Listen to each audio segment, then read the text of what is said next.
Hello friends, 1944 के around Japan और US के बीच वॉर चल रही थी। कई सालों तक जापान ने यूएस को डोमिनेट किया, पर धीरे धीरे सिचुएशंस बदल रही थी। जापान की इकोनॉमी डाउन होने लगी और जो टेरिटरीज उसने कॉन्कर करके रखी थी वो सब उससे छूटने लगी। 26 दिसंबर 1944 को हिरो ओनोडा, जो जापानीज इंपीरियल आर्मी में सेकेंडरी ल्यूटेंट था, उसे फिलीपींस के एक स्मॉल आइलैंड ल्यूबांग पर भेजा गया। उससे कहा गया था कि उसे यूएस आर्मी के अगेंस्ट ही needs to stand and fight at all cost और उसे कभी सरेंडर नहीं करना है। फरवरी 1945 में अमेरिकन्स ने आइलैंड पर बड़ी फोर्स के साथ अटैक कर दिया और जिससे थोड़े ही दिनों में most of the Japanese soldiers ने सरेंडर कर दिया। ओनोडा अपने 3 साथियों के साथ जंगल में छिप गया था और वहां से उन लोगों ने यूएस फोर्सेस पर छोटे छोटे अटैक्स करे और अपनी तरफ से अमेरिकन फोर्सेस को रोकने की पूरी कोशिश करी। Half a year later US ने हिरोशिमा और नागासाकी पर एटम बॉम्ब्स ड्रॉप करे और जिसकी वजह से जापान को फाइनली सरेंडर करना पड़ा। ओनोडा जैसे कई जापानीज सोल्जर्स अभी भी पूरे आइलैंड में छिपे हुए थे और इन्होंने पहले की तरह अपनी वॉर को कंटिन्यू रखा। इन सोल्जर्स की वजह से बोथ यूएस और जापानीज गवर्नमेंट परेशान हो गई। इन दोनों गवर्नमेंट्स ने साथ में मिलकर पूरे आइलैंड में मैसेजेस ड्रॉप करे कि वॉर इज ओवर, पर इन सोल्जर्स को पहले ही ये ऑर्डर्स मिले थे कि इनको किसी भी हाल में सरेंडर नहीं करना है।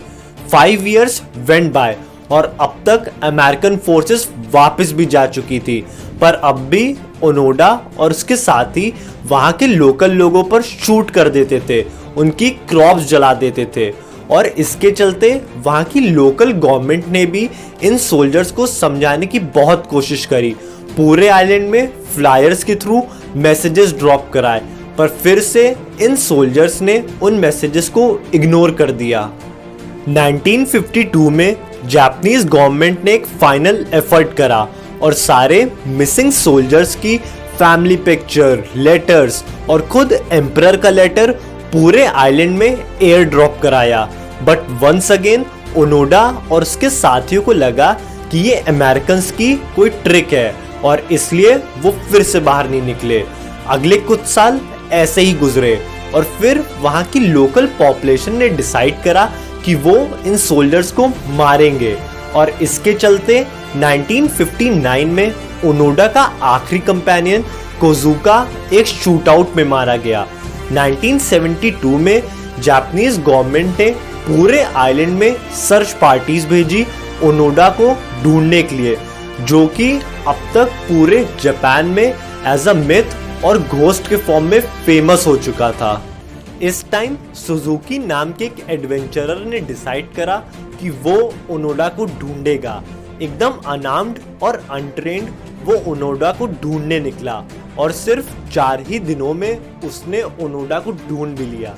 सुजुकी ओनोडा के साथ कुछ टाइम जंगल में रहा और फिर वहां से वो अपने नेक्स्ट एडवेंचर के लिए निकल गया और ओनोडा फाइनली 1974 में जापान वापस आया।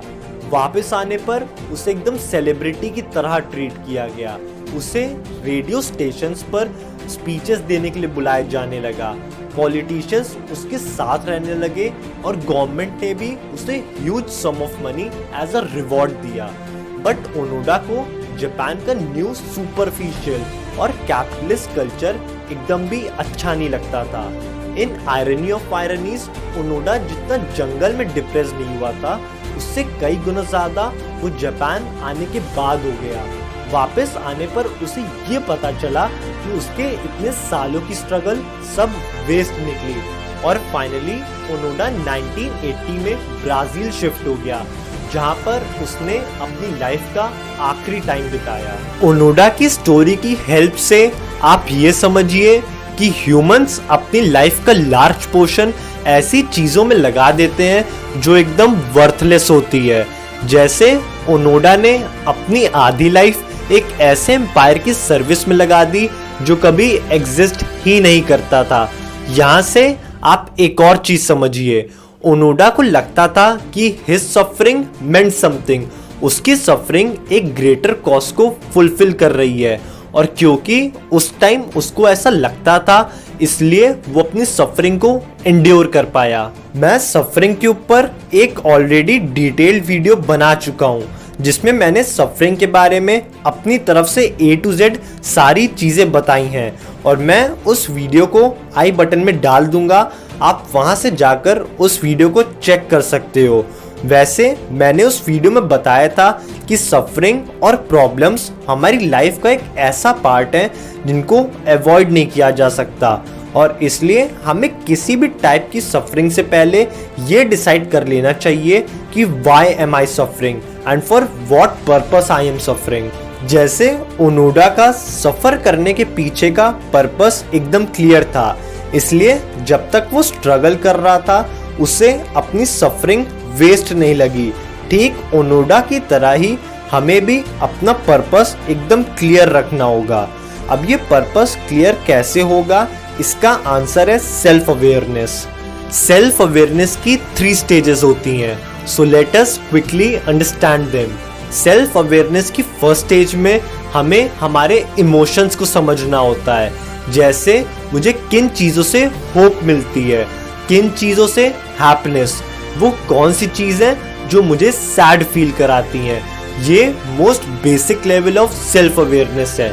सेल्फ अवेयरनेस की सेकेंड स्टेज में हमको ये समझना पड़ता है कि हम किसी भी चीज़ के बारे में ऐसा क्यों फील करते हैं, why we feel certain emotions. जैसे मैं गुस्सा क्यों करता हूँ, इसका आंसर हो सकता है कि मुझे अपने आप से ही फ्रस्ट्रेशन है, मैं अच्छा नहीं फील करता हूँ अपने बारे में, इसलिए मुझे गुस्सा आता है। इस क्वेश्चन को और डिग करिए, मैं फ्रस्ट्रेटेड क्यों फील करता हूँ, इसका आंसर हो सकता है कि क्योंकि मैं अपने गोल्स को अचीव नहीं कर पाया, इसलिए। इसको और डिग करिए, मैं अपने गोल्स को क्यों अचीव नहीं कर पाया, क्योंकि मैं आलसी था, मैंने काम नहीं किया। तो अभी आपने इस एग्जाम्पल से ये देखा होगा कि हम जितना अपने इमोशंस को डिग करते जाते हैं हमें अपनी प्रॉब्लम का रूट कॉज मिलता जाता है, और जब हम अपने प्रॉब्लम के रूट कॉज को आइडेंटिफाई कर लेते हैं then we can ideally do something to change it. Third level of our self awareness is our personal values. मैं किसी भी चीज को सक्सेस या फेलियर क्यों समझता हूँ, How am I choosing to measure myself?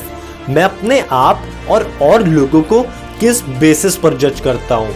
इस लेवल ऑफ सेल्फ अवेयरनेस से हमें ये बात क्लियर हो जाएगी कि हम किन चीज़ों को वैल्यू करते हैं और किन चीज़ों को नहीं करते। और जब हम अपना करियर या किसी भी टाइप की जर्नी एक ऐसी चीज़ के अराउंड बिल्ड करेंगे जिसको हम सही में वैल्यू करते हैं, तो जो प्रॉब्लम्स हमारे पाथ में आएंगी वो भी हमारे लिए वैल्यूएबल बन जाएंगी। Everything we think and feel about a situation ultimately comes back to how valuable we perceive it to be. ये जो भी चीज़ हमने अभी वैल्यू के बारे में समझी, ये मैं आपको एक इंसिडेंट की हेल्प से और क्लियर करूँगा, और आपको इस इंसिडेंट से एक बहुत ही इम्पॉर्टेंट चीज़ समझ आएगी। ऑथर जब भी अपने भाई को मैसेज करते थे तो उनके भाई रिप्लाई नहीं करते थे, और इस चीज़ से उनको इरिटेशन होती थी। ऑथर ने यही सेल्फ अवेयरनेस और वैल्यू वाली बात अपनी इस प्रॉब्लम पर अप्लाई करी। उन्होंने अपने आप से सेल्फ क्वेश्चनिंग करना स्टार्ट करा कि उन्हें ये इरिटेशन क्यों होती है, क्योंकि ऑथर को लगता था कि उनके भाई इसलिए फ़ोन नहीं उठा रहे हैं क्योंकि वो उनकी केयर नहीं करते हैं। उन्होंने इसको और डिग करा, ऐसा उन्हें क्यों लगता है कि ये बात सही है, क्योंकि एक भाई कम से कम थोड़ा टाइम तो अपने भाई के साथ बात कर ही सकता है।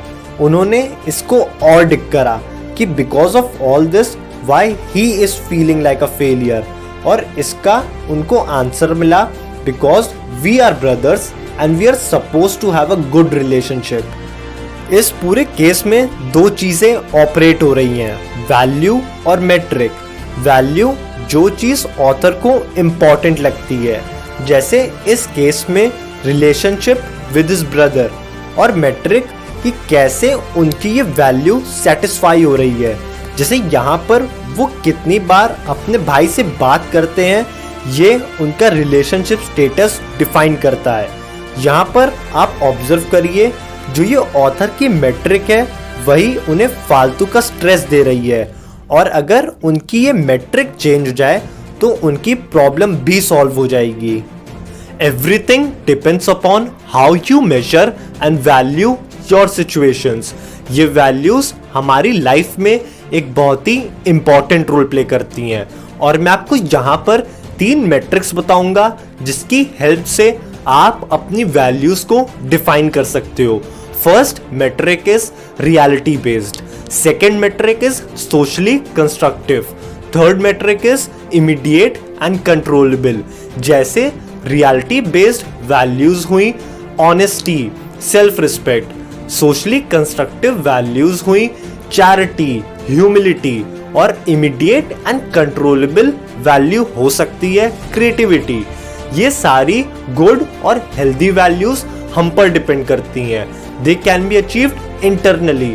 और दूसरी तरफ जो भी बैड वैल्यूज होती हैं, जैसे दूसरों पर डोमिनेंस दिखाना, हमेशा अटेंशन सीक करना, ये सब एक्सटर्नल सोर्सेस पर डिपेंड करती हैं। कई लोग अक्सर अपनी लाइफ में ऐसी प्रॉब्लम्स क्रिएट कर लेते हैं that can be hardly solve, और ऐसा सिर्फ इसलिए होता है क्योंकि ऐसे लोग गलत चीजों को वैल्यू करते हैं। तो आइए जल्दी से इन गलत वैल्यूज को समझ लेते हैं। The number 1 shitty value is pleasure. Pleasure is great, but अगर हम अपनी लाइफ इसके अराउंड बिल्ड करेंगे then we are going to mess up our life. And according to research, जो लोग अपनी एनर्जी प्लेजर चेस करने में लगाते हैं they end up being more anxious and depressed. आप ये समझिए कि pleasure is not the cause of happiness, और अगर हम अपने बाकी की वैल्यूज को सही तरह से चूज करेंगे then pleasure will come naturally to us. Second shitty value है over valuing material success. And according to research, once a man fulfills his basic physical needs, the relation between their happiness and material success quickly reaches zero। और ज़्यादातर cases में material success के साथ ये problem होती है कि लोग इसे ऑनेस्टी, कंपैशन जैसी गुड वैल्यूज के ऊपर प्रायोरिटाइज करने लग जाते हैं। Third shitty value is always being right. As humans हम लोग ज़्यादातर केसेस में गलत होते हैं, और अगर कोई इंसान अपनी सेल्फ वर्थ हमेशा सही होने की मेट्रिक से डिफाइन करेगा देन सबसे पहले तो he will always be disappointed. Also he would prevent himself from learning from his mistakes. And finally fourth shitty value is staying positive all times. जब हम अपने आप पर फोर्सफुली पॉजिटिविटी इम्पोज करते हैं तब हम अपनी प्रॉब्लम्स को इग्नोर करते हैं, और जब हम अपनी प्रॉब्लम्स को इग्नोर करने लगते हैं then we rob ourselves of the chances to solve them and generate happiness. ये जो भी बातें मैंने अभी तक आपसे शेयर करी, ये सब मैंने subtle art of not giving a fuck book के 5th chapter value of suffering से सीखी। और इस चैप्टर से मैंने आपको नाइस टू नो नहीं बल्कि इम्पॉर्टेंट टू नो बातों के बारे में बताया। और अगर आपको ये subtle art of not giving a fuck book purchase करनी है तो मैं इस बुक को परचेज करने का अफिलिएट लिंक नीचे डिस्क्रिप्शन में प्रोवाइड कर दूंगा। आप वहां से जाकर इस बुक को परचेज कर सकते हो। और अगर आपको इस बुक की कंप्लीट समरी फ्री में रीड करनी है तो मैं अपनी ब्लॉग पोस्ट का भी लिंक नीचे डिस्क्रिप्शन में प्रोवाइड कर दूंगा। Everything in this video was filled with life changing tips, और जिसको मैंने स्टोरीज, प्रैक्टिकल एग्जाम्पल्स और रिसर्च वर्क से बैक करा। और अब मैं आपको पूरे वीडियो की क्विक समरी दूंगा जिससे आप कुछ भी भूलो ना। सबसे पहले हमने ओनोडा की स्टोरी से ये समझा कि जब हम ऐसी चीज के लिए स्ट्रगल करेंगे जिसको हम सही में वैल्यू करते हैं तब हम किसी भी हद तक जाकर अपनी स्ट्रगल को एंड्योर कर पाएंगे। और फिर हमने सेल्फ अवेयरनेस के थ्रू अपनी वैल्यूज को आइडेंटिफाई करना सीखा। और फिर हमने ऑथर के लाइफ इंसिडेंट से ये समझा कि हर सिचुएशन में दो चीजें ऑपरेट करती हैं, वैल्यू और मेट्रिक। वैल्यू इज जिस चीज को we prioritize over other stuff, और मेट्रिक कह सकते हैं कि हमारा किसी भी सिचुएशन को देखने का नजरिया। Metric is perception. ये दोनों ही चीजें मैंने आपको उस इंसिडेंट से डिटेल में क्लियर करी थी, और फिर एंड में आते आते हमने ये जाना कि हमें किस हिसाब से गुड और बैड वैल्यूज को डिफाइन करना चाहिए। वही reality based, socially constructive, immediate and controllable वाली बात। और फिर फाइनली हमने कुछ ऐसी वैल्यूज के बारे में जाना जिसकी वजह से मोस्टली लोग अपनी लाइफ बर्बाद कर लेते हैं, and that were pleasure, overvaluing material success, always being right and staying positive all times. तो आज के इस वीडियो में बस इतना ही। Thanks for watching.